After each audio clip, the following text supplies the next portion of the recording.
গোটাটাই নাটক। পাকিস্তানের সঙ্গে ফিটিং করেছে, ফিটিং করে আমি বলুন, একটা পহেলগামে পর্যটকরা বেড়াতে এসছে। আপনারা কেউ কাশ্মীর গেছেন? হাত তুলুন। কাশ্মীর গেছেন তো?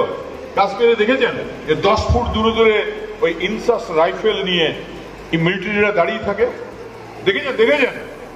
আপনারা দেখেছেন কাশ্মীরে কাঁটা তার দিয়ে রোড ব্লকেজের রাখা থাকে?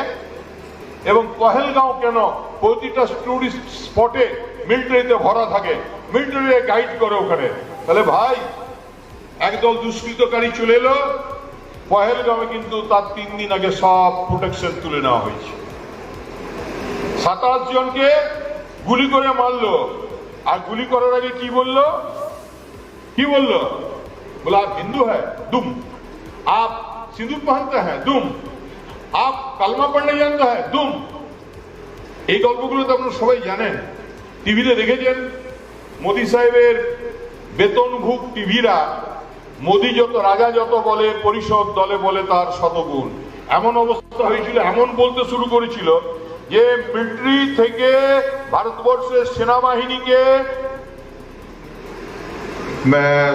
সাংবাদিক বৈঠক করে বলতে হয়েছে যে শুধু সাংবাদিকদের কথা শুনুন, অন্য কারো কথাতে মন দেবেন না, কারণ ওরা তো আর মিথ্যা কথা বলবে না।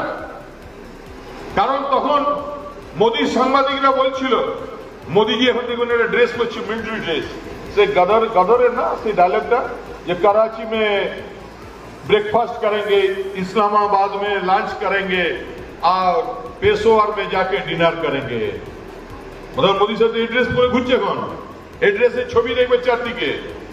তো গল্পটা যদি বুঝতে কেউ ভুল করো ভাই, তাহলে লোককে বোঝাবে কি করে?